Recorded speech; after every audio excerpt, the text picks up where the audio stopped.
Hello everyone, আসসালামু আলাইকুম। কেমন আছেন সবাই? আজকে আমি আপনাদের সাথে শেয়ার করছি ডিম সুন্দরী পিঠা রেসিপি। তার জন্য একটি বলে নিয়ে নিচ্ছি 1 কাপ আটা, হাফ কাপ সুজি, স্বাদ মতো লবণ, পরিমাণ মতো তেল। সবগুলো উপকরণ এখন হাত দিয়ে ভালো করে মেখে নেব। মেখে নেওয়া শেষে 10 মিনিটের জন্য রেস্টে রেখে দিব।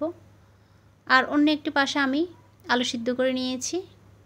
আলুগুলো একটু ম্যাশ করে নেওয়ার পর এখন আমি দিয়ে দিচ্ছি শুকনো মরিচ, পরিমাণ মতো লবণ, দিয়ে দিচ্ছি হাফ চা চামচ গুঁড়া মরিচ এবং হাফ চা চামচ হলুদ।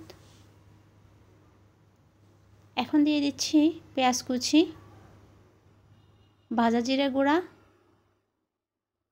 ধনেপাতা।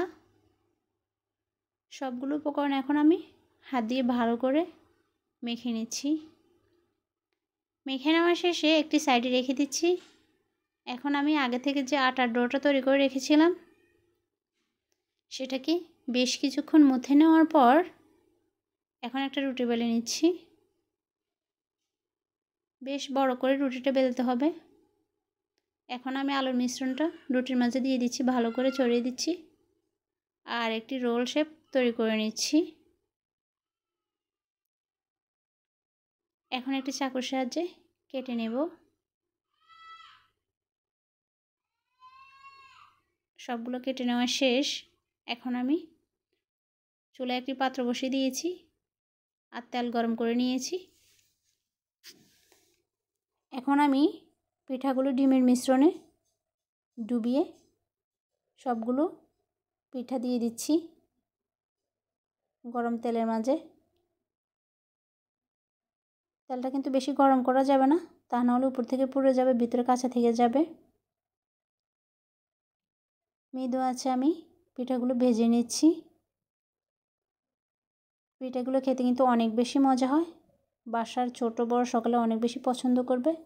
চাইলে আপনারাও ট্রাই করে দেখতে পারেন, বাচ্চাদের টিফিনেও দিতে পারেন। এটা অনেক বেশি মজা এবং মুচমুচে হয়। আমার পিঠা ভাজা কমপ্লিট। আমি এখন একটু প্লেটে উঠিয়ে নিচ্ছি। আজকের রেসিপিটি ভালো লাগলে অবশ্যই চ্যানেলটি সাবস্ক্রাইব করবেন, লাইক কমেন্টস শেয়ার করবেন। এতক্ষণ পাশে থাকার জন্য ধন্যবাদ। সবাইকে আবারও বিদায় জানিয়ে নিচ্ছি। আল্লাহ হাফেজ।